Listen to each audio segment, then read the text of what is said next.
First time విమానం ఎక్కడం కాబట్టి మరి దాని ప్లేస్ అంతా కూడా మనం పైకి వెళ్ళిన తర్వాత ఎలా ఉంటుందనే ఎగ్జైట్మెంట్గా కనిపించింది. కానీ పైకి వెళ్ళిన తర్వాత కింద హైదరాబాద్లో వర్షం ఉంది, తెలంగాణలో వర్షం ఉంది. కానీ వర్షం ఉండదేమో పైకి వెళ్ళిన తర్వాత అనిపించింది. కానీ మేఘాల పై నుంచి పోవడం మనం చూసాం. మేఘాల వర్షానికి ఈ ఫ్లైట్కి సంబంధం లేకుండా ఫ్లైట్ మేఘాలకు పైన ఎగిరి వెళ్ళిపోతుంది. హైదరాబాద్లోనే పైకి ఎగిరిపోతే ఎండ కొడుతూ ఉంది.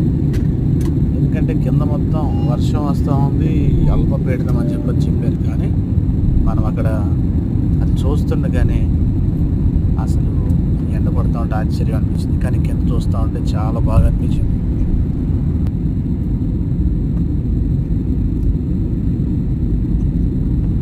చెవులు తిమ్మేసి అసలు అది లోపలికి గాలి అలా గుంజేసినట్టు, మళ్ళీ గాలి వదిలేసినట్టు అలా ఉంది.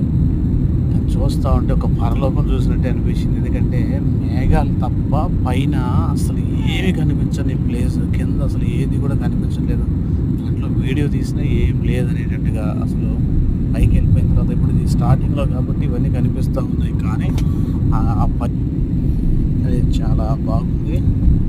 ఆ వైబ్రేషను చూస్తూ ఉంటే కిందకంతా కింద అనిపిస్తూ ఉన్నాయి.